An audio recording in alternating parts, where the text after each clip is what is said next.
here with Dan Hurwitz, President and CEO of Developers Diversified Realty. Dan, recently Developers Diversified completed a succession plan with you taking over CEO duties from Scott Wolstein. Can you tell me what you think are some of the steps for a successful leadership transition? Well, I think the most important step for a leadership transition is good communication and a good working relationship. Scott and I have had a tremendous working relationship and partnership for 10 years. This is something that we've talked about for many years, something that we felt that would eventually come to pass, and we felt that the timing was right now, and the board felt that the timing was right given the very nature of where we are in the cycle. How is the global economic factors affecting the retail sector right now? Jobs market is poor. Consumer confidence is not great. And those are the key elements, really, to successful retail. So while I think retailers in general have done an extraordinary job in managing their business and working out how to evolve and how to be successful in this environment, it's going to be a tough road to hoe for just about everyone through 2010. So elaborating on that a bit, you said it's going to be a tough road in 2010. What type of outlook do you have for the retail sector next year?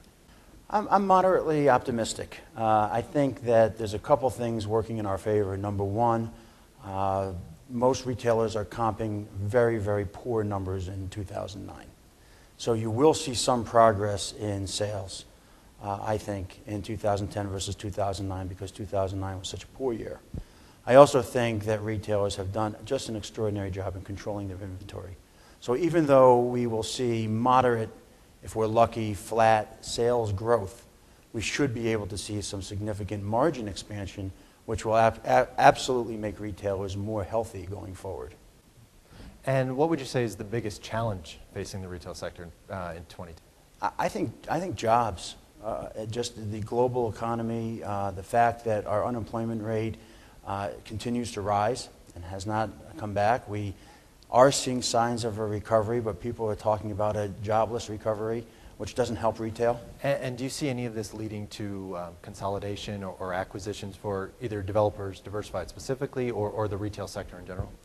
You know, it's a great question. There's been a lot of people talking about the fact that this economy should give us the opportunity to take advantage of distress in particular, but there really hasn't been that much distress. A lot of the defaults that you see out there are non-monetary defaults.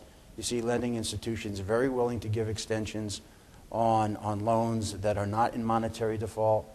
And as a result, I think these pundits who have been talking about the old RTC days and expecting it to come back are going to be disappointed because we just haven't seen it yet. Now, if things get materially worse, we may still, but I don't think that'll happen. And I think we're in a situation where consolidation is going to be difficult because all of us currently are trading at a higher weighted average cost of capital than we have in past years. And as a result, it does make consolidation most difficult. Great. Dan, thank you very much. Thank you. For REIT.com, I'm Matt Bishar.